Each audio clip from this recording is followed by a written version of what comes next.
Okay. Hey guys, it's Sasha. Um, earlier today I watched the 2019 version of Hellboy, and I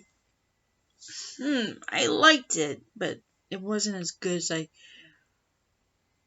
was good, but it wasn't as good as I thought it'd be.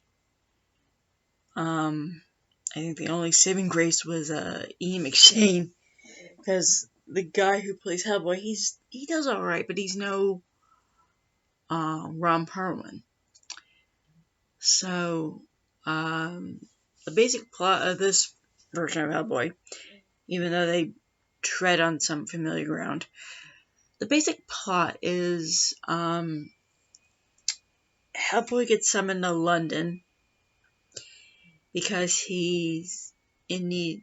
They need this one society that's similar to the one in the States needs help with some giants. So Hellboy goes to England. He's like, I heard you guys need my help. And within, and yes, sorry guys, within 10 minutes or so, or what's supposed to be like a day, but roughly about 10 to 15, 20 minutes into the film, he gets ambushed by the people who supposedly want his help. And so it goes, and he finds out some things that are sort of retread from the first movie, but it expands it a little bit about his past.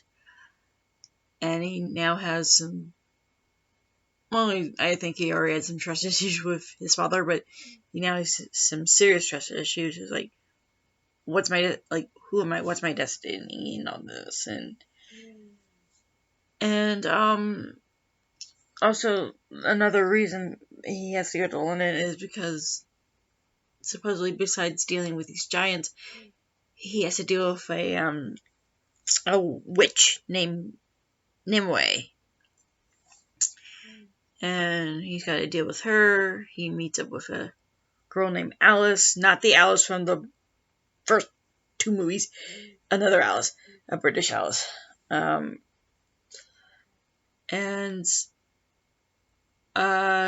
it ends on a semi. Yeah, they defeat the bad guy and all that stuff, but he does end up losing someone close to him and things. So, sorry for the shaky cam. So, he ends up basically taking over for the agency after sadly his father passes away. And I think Ian McShane was probably the only reason I really like this movie, even though it's supposed to be funny, but it's not as, it's some humorous, but not as humorous as, say, the first two with that Del Toro did. Which I kind of see why it flopped, but I'm one of those people who technically don't listen to critics a lot. I tend to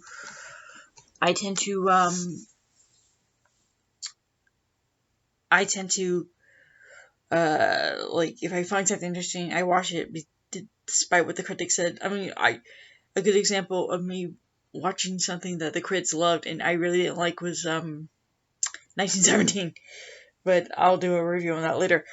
But is it worth it?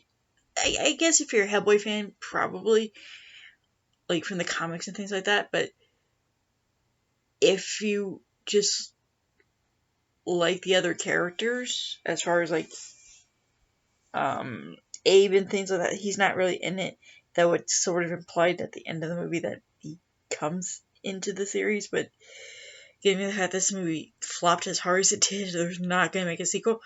Probably not.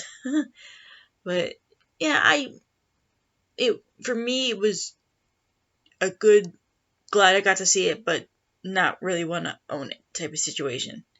But they did have some good music in it. At least I thought so. But that's my thoughts on Hellboy 2019. Please let me a comment if you liked the movie, if you liked the review, if you didn't like the review, if you want any suggestions. Thanks so much for listening to me. Talk to you later. Bye.